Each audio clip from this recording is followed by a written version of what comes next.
This episode is brought to you by my one and only food and mood journal. This is an 8-week food and mood journal and planner for beginners where you can track how food affects your mood, your hunger, and your energy levels.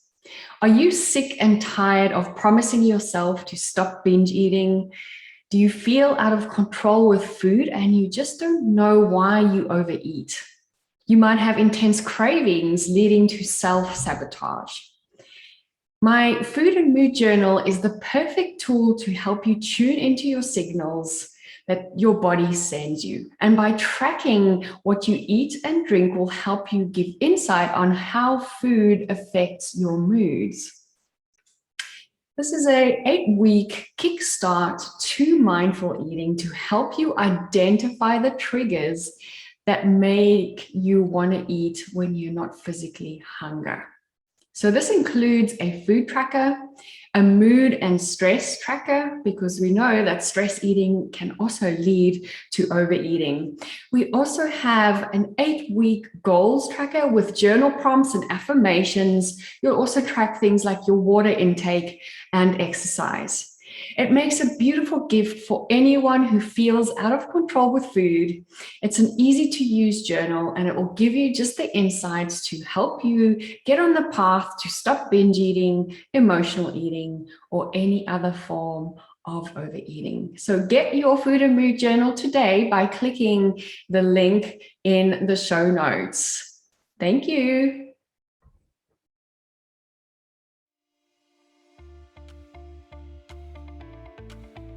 Welcome to Beyond Overeating by Wholesome Lifestyle Project, the Overeating podcast, where I'll be showing up weekly to share with you what I've learned during my binge eating recovery, helpful tools such as yoga, mindfulness, and energy medicine. My name is Stell, and my purpose is to inform and educate so that you can fast track your recovery in healing your relationship with food and finally trust yourself around the peanut butter jar. Join me as I share top tips, my struggles and triumphs to help inspire or just entertain. Remember, there is nothing wrong with you if you can't stop overeating. That's why I'm here to guide you. Hey, lovelies, it's Coombe-Heath, your binge and emotional eating recovery specialist and mentor. I am so excited to be back today and chat to you about a topic that I've been talking about a lot this week in preparation for my Conquer Your Cravings masterclass. I'm excited for the amazing women who have signed up for that. There is still time for you to sign up as well. If you're listening to this episode today, it will be released tomorrow. And I just, had such a beautiful day today. I walked, just came back from walking my dog. But before that, I actually realized I've been so in flow with work and really just getting things together that I actually almost forgot to eat my lunch. And I'm telling you the story because it was about 2 o'clock in the afternoon and I realized, gosh, I was craving a snack. And I kind of walked to the fridge and I stood there and I was like, I'm kind of like needing a snack. I wonder like what I'm going to have. And then I'm like, oh, okay. Actually, I haven't had my lunch yet.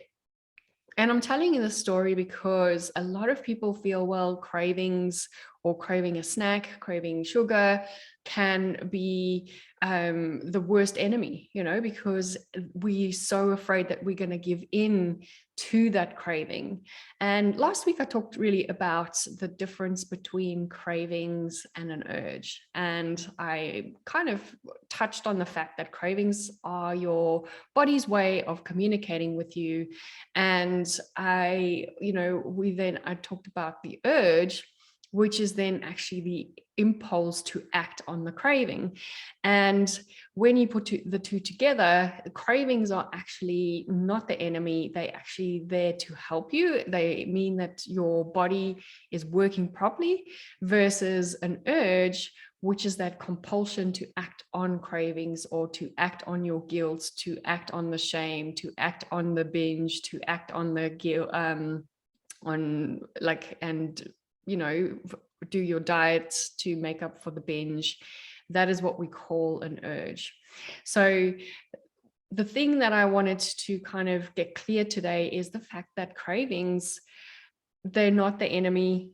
We need to work on the urge. And this is where my work comes in. There's so many experts out there who try and villainize cravings and make it out to be like the worst thing. However, the more we can actually work with our cravings and support our bodies, the more we can start loosening some of that hold we feel that food has on us. And today was a really special day for me as well. I just finished session 16 with one of my beautiful clients in the Food Freedom Program. The program goes for 16 weeks, and we just had such a lovely journey. And I watched her flourish. She unlayered her layers of her onion. There's weeks where she came to me, she's like, I don't know if I'm ever going to get this. Then the following week, she's like, oh my gosh, I just had such a breakthrough. And week after week, we just kind of unraveled these layers of reasons for the way she is. And today she said to me, like, it was so amazing. She's like, it just feels so freeing and empowering. And I actually wanted to just read out one of her little testimonials that she wrote about working with me. And I wanted to say, with so much thanks, my love, if you are listening to this. Obviously, I don't mention names in this podcast because confidentiality is important to me. But I'm just going to read out what she had to say about working with me. And I just feel so honored that I could have been part of her journey and experience this with her. Every single of my clients, I feel so in awe with their progress, their willingness to take charge. And really, this process is really hard because we are unlearning everything we know. We're fighting the ego who says, I know at every corner, or I've tried that doesn't work. And they still try, and they bust through their limiting beliefs. And I just feel so amazed at where they are when they get to the other side. So this is what she wrote for a platform where I offer some of my services. She said, Stell has been such a kind and patient coach, helping me with my binge eating issue. I have learned many tools that I have found to work in changing my eating behaviors. She has taught me slowly, week after week, building my understanding and building my toolbox. It has been like peeling an onion. I have had several amazing aha moments from my past that I am sure have played a role in my binge eating. Understanding there is a problem in the first place in getting well.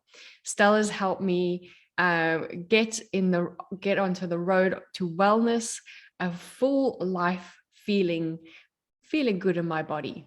And I just wanted to say, not only did we work on her binge eating, we were able to start really working on things that she was passionate about, because all of a sudden she actually had the time to start focusing on that. And I think that is amazing.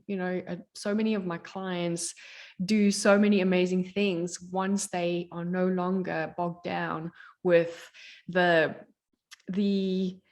things that happen in their mind. One of my other clients actually said to me at her last session, she's like, Stell, it's just amazing what can happen, the magic that can happen when you are no longer controlled by thoughts of food in your body. And just that sense of freedom is phenomenal. And I personally know that as well. And that is why it's my mission to help you through this. I am actually passionate about working with us to really work with our bodies. And I have actually just recently, I'm celebrating my book that is kind of just at the last little phases. It's called Reclaim Your Inner Goddess. And in that book, I actually talk about the sacred body awakening, and it's a process of reconnecting with your body. I can't wait to actually, I'll pop the link for the Kindle version in here, but we are about to release a hard paperback copy. So if you would like to wait just a little bit longer, you can get that. If you are more of an electronic person, I will pop the link into the show notes so you can get a copy of that in the meantime. All right. Again, I am blabbering because, as I've said, I'm super passionate, and I really just get so excited when my clients do so well. And they're like, Stell, you did it. And I'm like, no, my love, you did all the work. I was there to listen. We intuitively went and worked with what was showing up for you at times. Other times we were following certain recipes and tools, and together it all just kind of marries into this beautiful relationship. Like 16 weeks is just like, it feels long in the beginning, but by the end we're like friends. And it's always like actually almost a sadness for me to end that relationship. So I really am just so honored and humbled to share that with you, because I wanted to let you know that it is possible. And that's one thing that my client today said to me as well. She's like, if I can do it, then other people can do it too. And Stell, you just need to keep doing what you do, because your work is so amazing and so super powerful.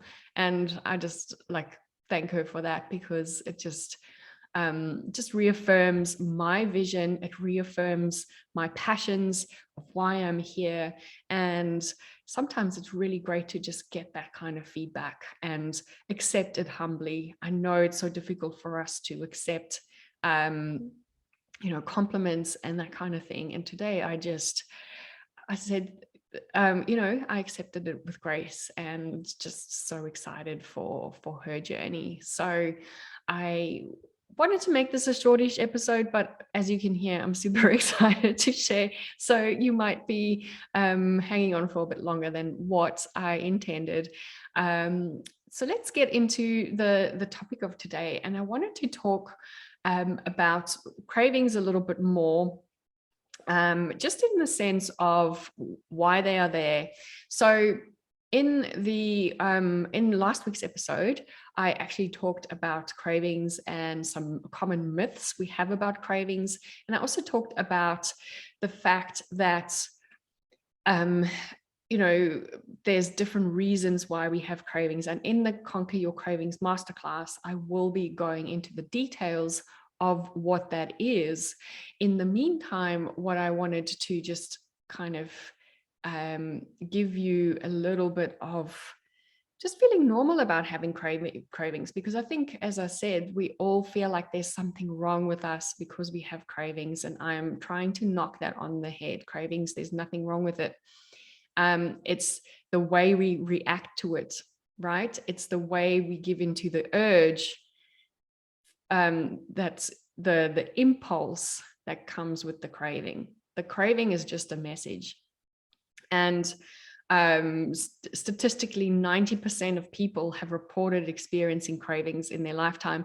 And I would actually like to challenge the 10% of people who said that they have never experienced a craving, because I doubt that that is true. We all experience cravings, because that's just how the body communicates with us. Okay.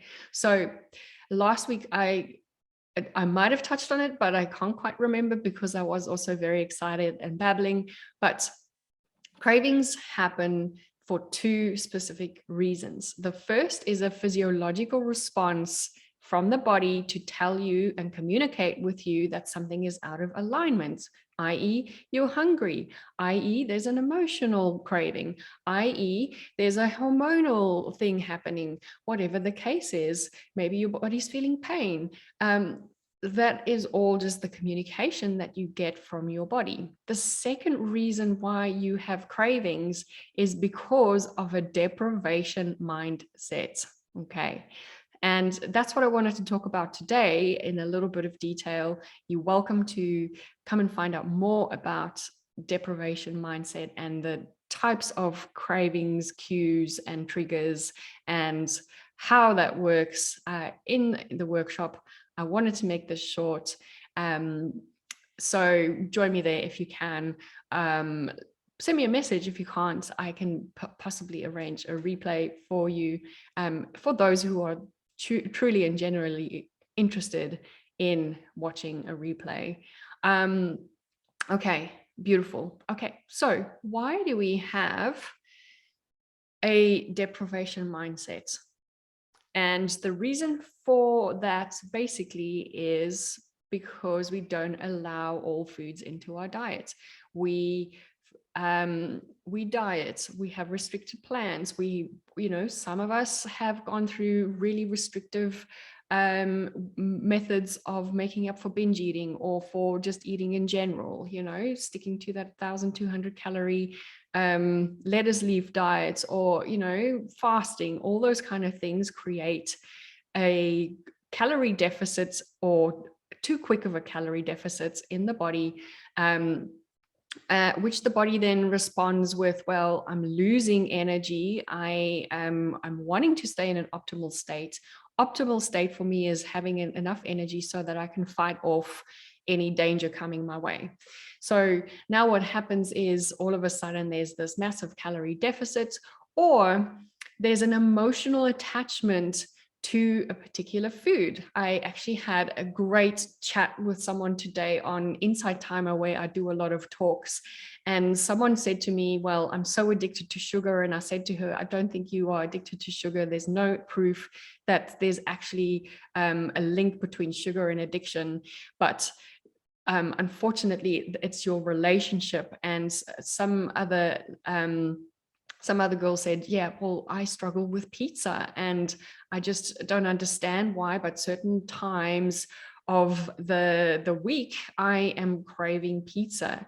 And what I explained to them was, one of my clients actually had a similar feeling with donuts, right? She just couldn't understand why, especially when things were feeling out of sorts, when she felt uncomfortable, she craved donuts, and the urge was so strong. It was almost like she was going to die if she didn't have donuts. And when we uncover this through the work that I do with my clients, where we actually go deep into those wounds, as I like to call them, those wounds are what actually trigger the beliefs or the habits that fuel binge eating certain foods or certain attachments to foods. And so as I was talking to this, or working with my client on this in her session, we kind of regressed back into her relationship with donuts and where it kind of all started. And she said that eventually she knew exactly where it came from, and that emotional attachment came from her family having a rocky, her parents, she grew up in a house where her parents were just in such a rocky relationship. And unfortunately, there was a lot of fighting and a lot of just tension in her household. But every Saturday, her dad would take the kids, and he'd take them out for donuts. And she absolutely started associating the donuts with being out of that tension household.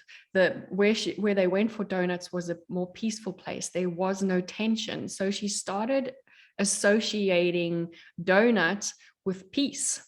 And it's no wonder then that years and years later, whenever she feels out of sort and tension and uncertainty, or experiencing arguments, that she wanted that donut, right? And so emotional attachments to food is really, really strong. And if you just sever that attachment, unfortunately, you will come up short, because I always talk about this. Food is there for a reason. Your relationship with binge eating, or whatever the case is there. It's a plaster trying to hold together something that is that is wounded, if you just rip off the plaster without like healing what's under there, unfortunately it will just never heal properly.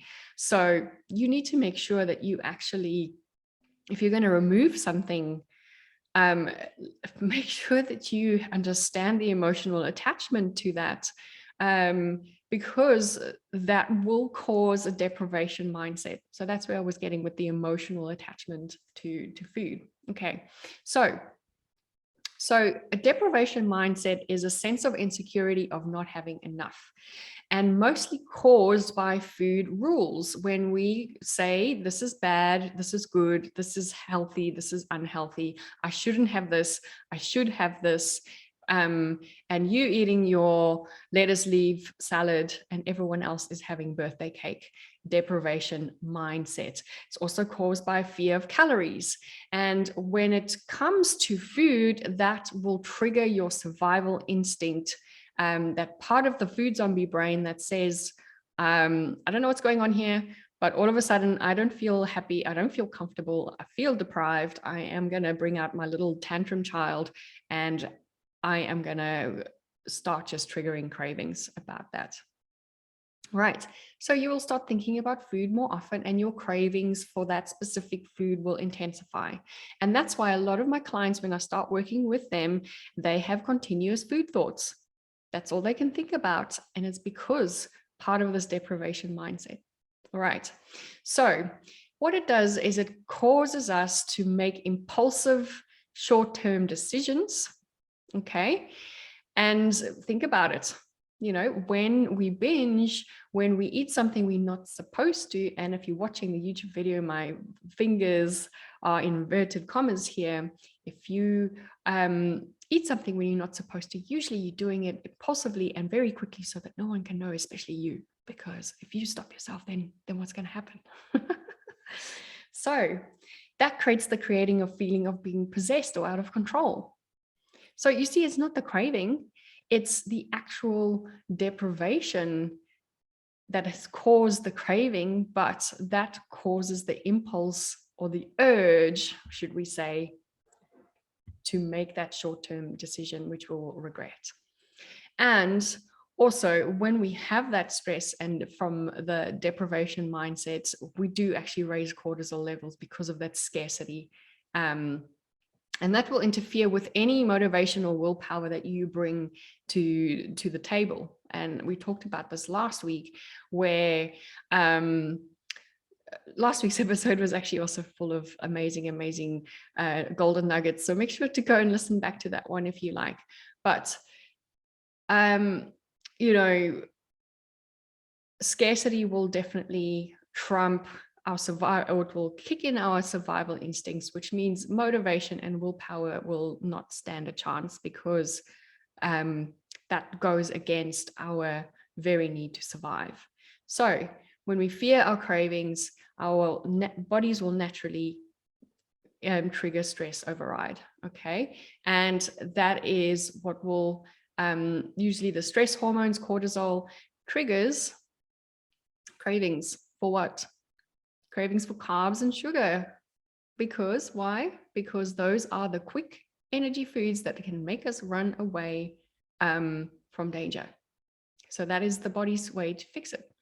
So our bodies think that we're in danger because of this fear, this extra cortisol. Sugar is a really good way to nourish us. And